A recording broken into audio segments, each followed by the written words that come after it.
15 kilometers is not, it doesn't seem like it's that tall. Like you think 15 kilometers, like what is that?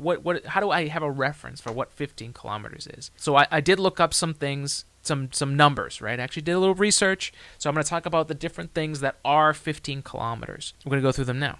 And that's how we'll close this week's episode. How tall is 15 kilometers? 15 kilometers is about 45 Nimitz-class aircraft carriers, where if you had the aircraft carrier on the ocean and you went perpendicular to the ocean, basically had it standing up the long way, you would have 45 of those stacked tall. It's also 39.4 Empire State Buildings tall. It's 5.5 Golden State Bridges tall if you stack them, if you, again, went perpendicular and laid them all the long way. It's 214 Falcon 9s tall, 135.5 Saturn V's tall, 403.5 space shuttles. It's also 5 Borg cubes tall, 665 AT-ATs tall, 93.5 vehicle assembly buildings, and that's the one we went to when we had our visit in December for our NASA social.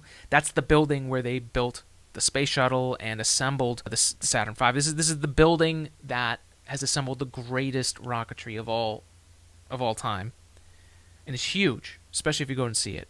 It's 93.5 of those tall is 15 kilometers.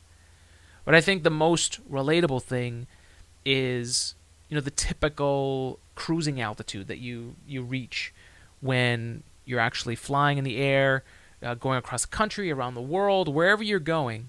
Cruising altitude, it's 1.5 times the typical altitude that you reach when you're flying on a commercial airliner. And just think about if you've been on a plane and you've looked down and you've seen that view.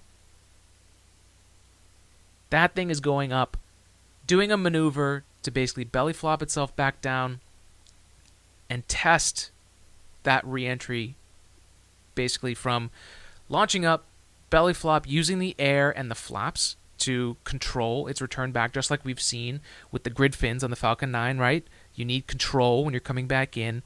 And then it's going to do this flip where it has the bottom of the rocket, where the thrusters are, where the engines are, to relight so that it can control its momentum as it comes back down and lands softly. That's what we're looking for with SN8.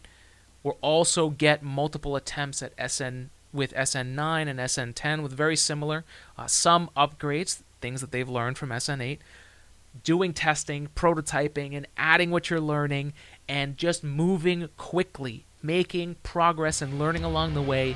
That's what SpaceX is showing us. And that's what I'm super excited for in 2021.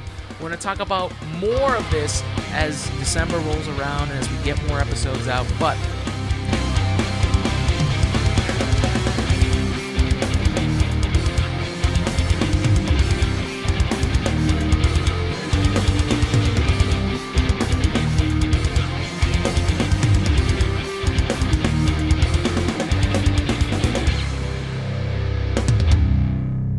hello, everyone. Welcome to the podcast. Many intergalactic greetings to you, my friends.